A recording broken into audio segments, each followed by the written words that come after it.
আসসালামু আলাইকুম সুপ্রিয় দর্শক, আজকে আমি আপনাদেরকে দেখাবো আমার বাড়ির কিছু সবজি বাগান।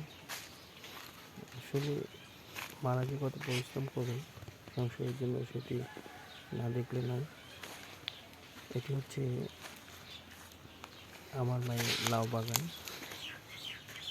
পাশাপাশি এখানে তিত করলা আমি আজকে আপনাদেরকে দেখাবো। সুন্দর লাগছে লাউ বাগানটা, বেশি না কয়েকটা গাছ এখানে। পাশাপাশি এটা মিশ্র বাগান বললেও চলে। পাশাপাশি এখানে তিত করলা, এই যে লাউ ধরছে মাত্র, বেশি বড় হয়নি, ছোট ছোট চলে আসছে। এটা এই যে বের হচ্ছে লাউ, অল্প কিছুদিন হয় লাউ বাগানটা।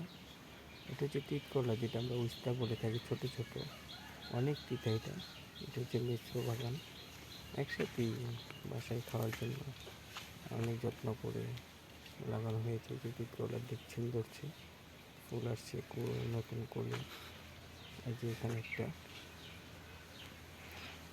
আরও এর পাশাপাশি এখানে শসা লাগানো হয়েছে। এটা হচ্ছে লাউ বাগান, আমি আপনাদেরকে শসা দেখাবো।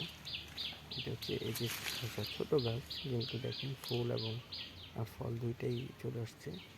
এটাকে হাইব্রিড শসা বলা হয় মনে হয়। আর তারপর এখানে মিষ্টি কুমড়া গাছ আছে। এটা হচ্ছে লাউ বাগান, আমি আপনাদেরকে মিষ্টি কুমড়া গাছও দেখাবো।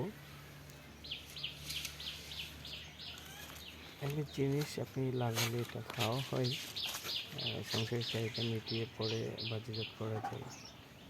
এটা হচ্ছে মিষ্টি কুমড়া, মাশাআল্লাহ অনেক সুন্দর। শেষ থেকে এই ফুল ফল দ্বারা শুরু হয়েছে, আলহামদুলিল্লাহ আলহামদুলিল্লাহ। এই হচ্ছে মিষ্টি কুমড়া, যে ফুল এবং এখানে ফল দুটি আসছে। ছোট গাছ, মাশাআল্লাহ।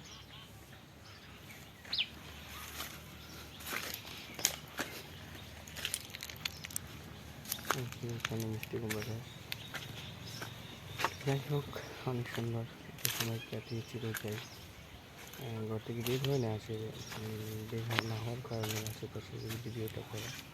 কেমন লাগছে সবাই জানাবেন, দোয়া করবেন ইনশাআল্লাহ।